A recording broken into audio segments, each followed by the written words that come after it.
जय जगन्नाथ सांग मैंने आशा करुँची आपण मैंने बहुत भलरे थे। यहाँ मोर फर्स्ट ब्लॉग जमती कि आपण मैंने मोर शॉर्ट्स को भल पाया देइचंदी। आशा करी कि आपण मैंने मोर ब्लॉग को भी सेमती भल पाया देवे आठू टिके अधिक भल पाया देवे। देखु आज मु गोटे रेसिपी बनाऊँगी चिंगुड़ी आलू तरकारी ओडिया स्टाइल रे। आपण चलो देखिए कौन आगू आगू हो। देखो आज चिंगुड़ी को देखो चिंगुड़ी आम धोई देती भलसे। देखिए ये हलदी मिसेवा हलदी टिके सोरष तेल ताले तार जीवाणु जी जीव खाइबारे भी टेस्ट आसो। पकई दूसरी टे पकई नौ देखो यहाँ टे सोरष तेल मुझे पकई नौ लुण पकई नौ टे भल मिक्स कर नवा तेल सोरिष तेल मिक्स करी रखिदे।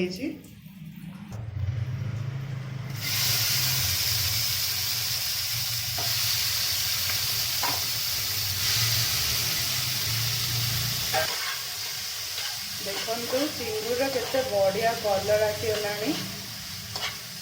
आपको 2 मिनट है चलाऊली आप देखते के कलर मस्त चिंगुड़ी भलसे फ्राए होगा। चिंगुड़ी देखो भलसे फ्राए हो सारा। एबे गैस को ऑफ करदे। देखो सांग मैंने मुझे मसला नहीं अदा रसुण टमाटो जीरा जा धनिया गुंड जीरा गुंड सब मिक्स करी ग्राइंड कर देछि। टिके पियाज नहीं टमाटो नहीं तेजपत्र गोटे गोटे सुखिला लंका। गोटे कथा कही रखुची जी क्वांटिटी अच्छी आपणर चिंगुड़ी आलू हो जहाँ भी क्वांटिटी अच्छी आपण से देखिकी आपण नेबे। मु कम क्वांटिटी अच्छी तो मु कम जिनस नहीं तो आपण अनुसार आपण देखिकी नेबे।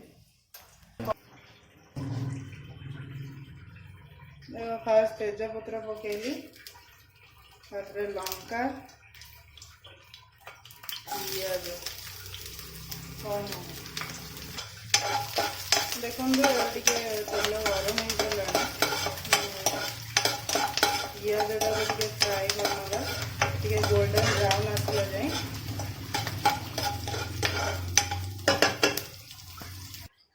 एटा देखो आप देखिले टमाटो जो अदा रसुण पेस्ट सब नहीं से हलदी धनिया गुंड आउ ये साई गरम मसला गोटे नहीं मुझे मिक्स करके टाइम पर घाटी रखिदेवी।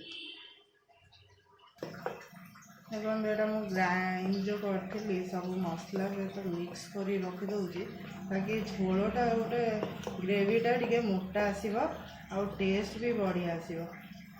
बेसी मसला कषिया भी पड़ोनी। पियाज टे जल्दी नरम होगा मुझे लुण नहीं जाऊँ भलसे ब्राउन हो सारा। एवं कौन करवा टमाटो ऐड करना टमाटो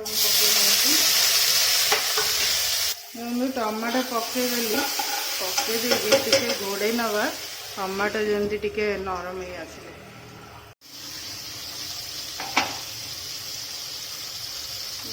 टमाटो टे नरम हो सारा और जो मसला पेस्ट रखी थी मुझे पकई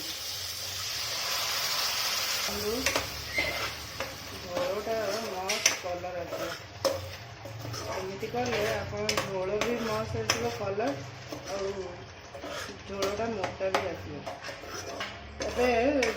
जो मसलाटा पकईली एबे टिके टाइम पे कषि नवा कषि नहीं टिके घोड़े नवा 2 मिनट जाए घोड़े दब घोड़े देले टमाटो पियाज सब मिक्स हो मस्त मसला गोटे या मु पानी टिके नहीं नौची ताकि यहाँ झोल कम आसो। प्राय हो सारा मुझे समय घोड़े नहीं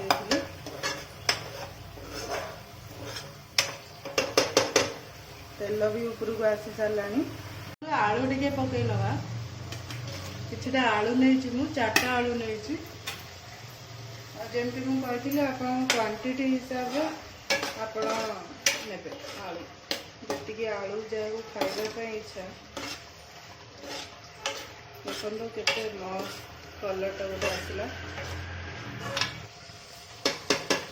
आलूटा मु सीझे नहीं 4टा आलू मु बॉयल नहीं बॉयल करके नहीं सारा मु चिंगुड़ी को भी पकड़ी सहित टे कषि नवा आलू चिंगुड़ी एवं भलसे मिक्स कर नवा एत सुंदर गोटे कलर आसीगला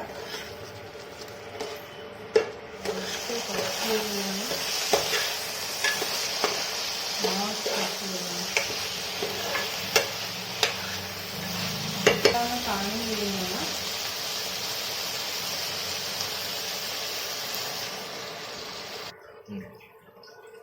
स्वाद अनुसार लुण पकईना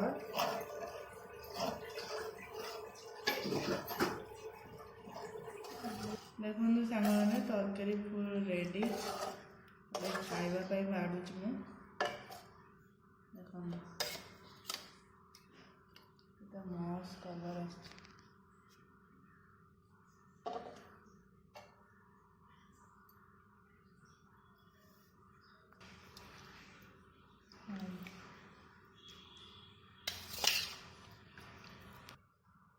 देखो आज मिल एति आइटम अच्छी चलते खाया आज एति रहा नेक्स्ट टाइम देखा आ गोटे नुआ ब्लॉग रोचे बाय बाय जय जगन्नाथ।